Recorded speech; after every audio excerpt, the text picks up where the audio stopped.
Is there an under the radar quarterback that you think the Niners should be interested in?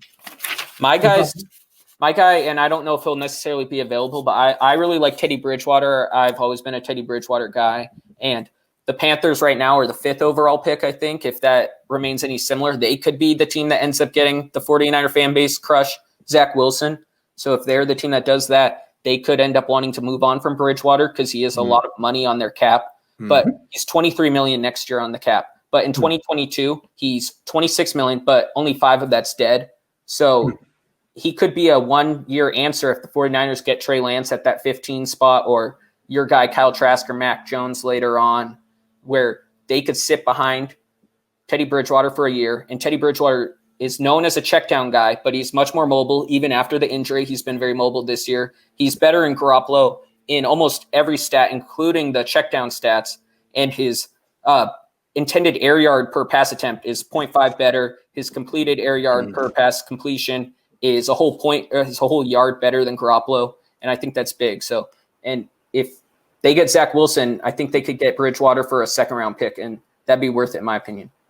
That's a great, he was not on my radar. He's certainly an under the radar pick. He's a terrific choice.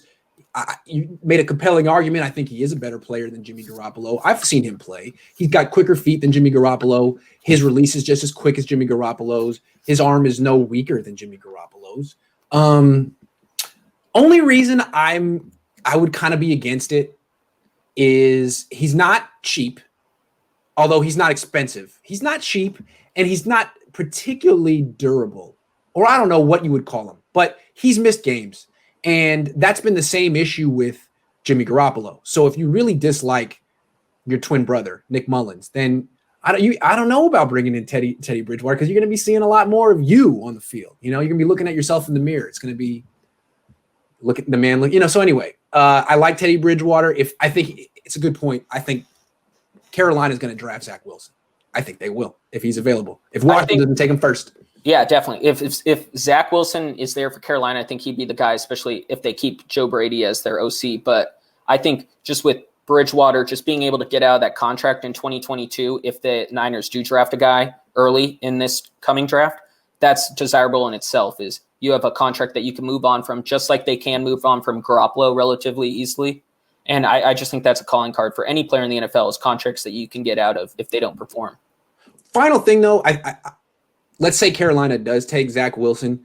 I'm not sure Zach Wilson can start right away in the NFL, or you could just assume it because he's coming from BYU, and the best defense he's faced this year is Coastal Carolina. So maybe they actually would keep Teddy Bridgewater, and that would be a move you'd make in 2022. I don't know. He may not necessarily be available. If they take Kyle Trask and they want him to start right away, then that's different. But I don't know that Kyle Trask is going to go top 5. We'll see what he does on Saturday against Alabama. But they may keep Teddy. He's definitely a guy that Carolina could keep. I'm not saying he's necessarily available. I was just saying if they do under that, the radar. Yeah, quarterback route. Everyone wants to talk about veterans. That's just a guy I really like, and I think he would be much better in Shanahan's system, because we've seen he's pretty good at those shovel passes too. What he does with Curtis Samuel, it'd be fun to see what he does with Deebo Samuel too. He absolutely could execute the offense that Jimmy Garoppolo and Nick Mullins execute. No question. Call.